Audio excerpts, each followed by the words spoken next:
Hello friends, કેમ છો? તો આજે નક્કી કર્યું કે ઓમભાઈ કે કંઈક ગળ્યું તો બનાવો, એટલે મેં કીધું કે ચાલો આપણે વાડીએ સરસ મજાના મીઠા મીઠા ગાજર થાય છે તો આપણે એનો હલવો જ બનાવી નાખીએ.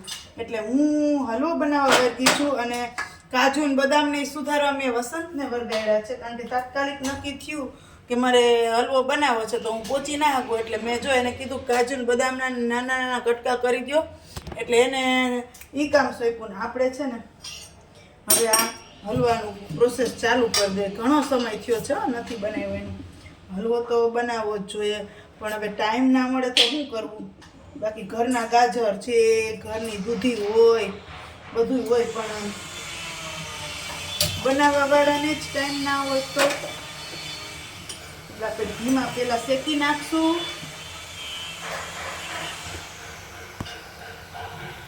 ઘીમાં પેલા શેકી નાખીએ. તો વિડીયો પૂરેપૂરો જોજો. વિડીયોને જોતા પહેલા ચેનલને સબસ્ક્રાઇબ કરી દેજો, ના કરી હોય તો વિડીયોને લાઈક કરજો ને તમારા ગ્રુપમાં શેર કરજો અને મને સપોર્ટ કરજો. તો ચાલો આપણે આ નવા ઘરે એક વખત પ્રસાદીના લાડવા તો બની ગયા, પણ સ્વીટમાં બીજું કાંઈ બન્યું નથી. આ એક ગાજરનો હલવો જ બનાવું છું. જો મને કે આટલો બધો બનાવવાનો, ઓહો બનાવવાનો જ છે, અને થોડોય બનાવો ને જાજોય બનાવો તો પછી જાજો જ બનાવાય ને, બરોબર છે ને.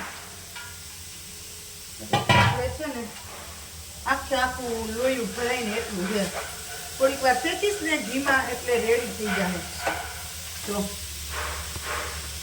છે ને આખું લોયું ભર્યું.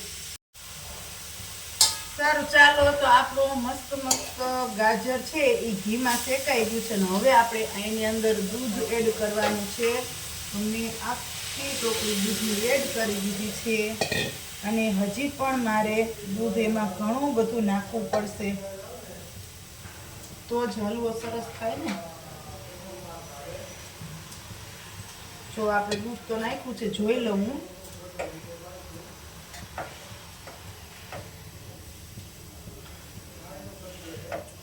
ચાલો, દૂધ સરસ નખાઈ ગયું છે. હવે એક ટોપલી એક દૂધ નાખ્યું એટલે હવે નહીં નાખવું પડે, પણ હવે છે ને થોડીક મલાઈ એડ કરવી જોઈએ, પણ એ થોડીક વાર છે.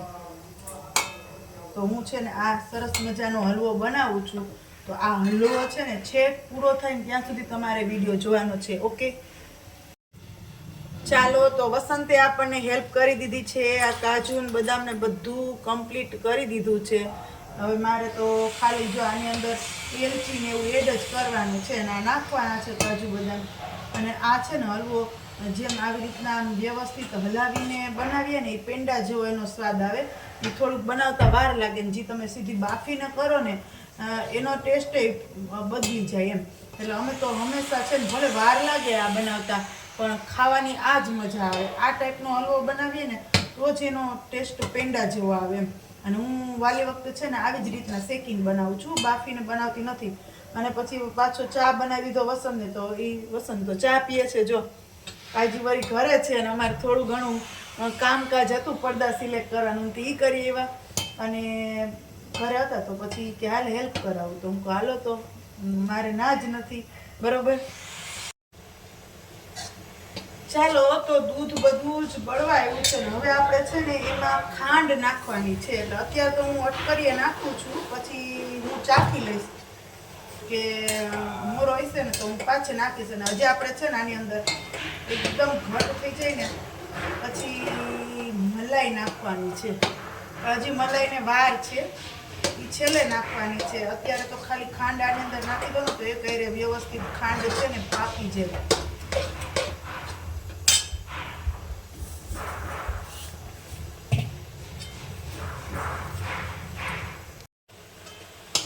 ચાલો, દૂધ તો આપણે ઘણું બધું એડ કર્યું હતું, પછી ખાંડ નાખી, પણ એમાં પેંડાની જેમ માવો બનાવવા માટે છે ને મલાઈની જરૂર પડે, એટલે હું નાખું છું મલાઈ, એટલે જેથી કરીને બહુ મસ્ત હલવો થાય. એટલે આપણે છે ને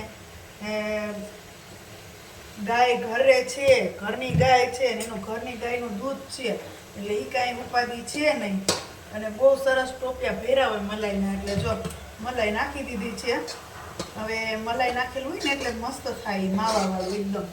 એટલે ગમે ત્યારે દૂધ નાખ્યું હોય ને તો ઉપરથી જો ઘરમાં મલાઈ હોય ને તો આ મલાઈ નાખવી, એટલે એને લીધે છે ને આમ બહુ સરસ થાય.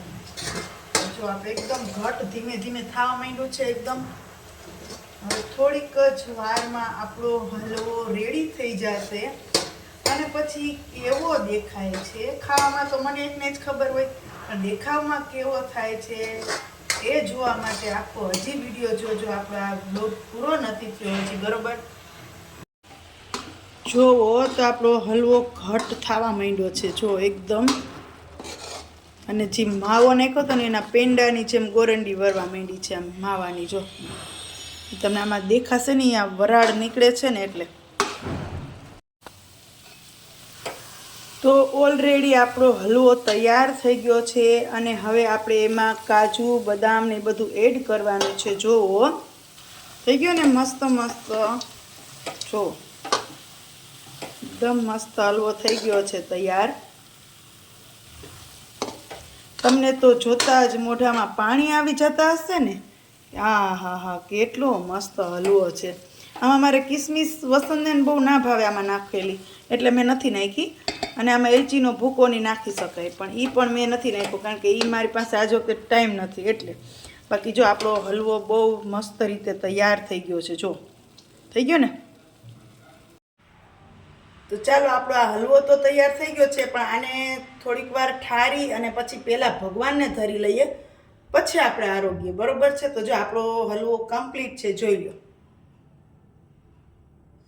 તો આવા વિડીયો જોવા માટે અને બ્લોગ્સ જોવા માટે મારી ચેનલને સબસ્ક્રાઈબ કરજો, વિડીયોને લાઇક કરજો અને તમારા ગ્રુપમાં શેર કરજો. ફરી મળીશું એક નવા બ્લોગ સાથે. ત્યાં સુધી બાય બાય. જય સ્વામિનારાયણ, જય શ્રી કૃષ્ણ.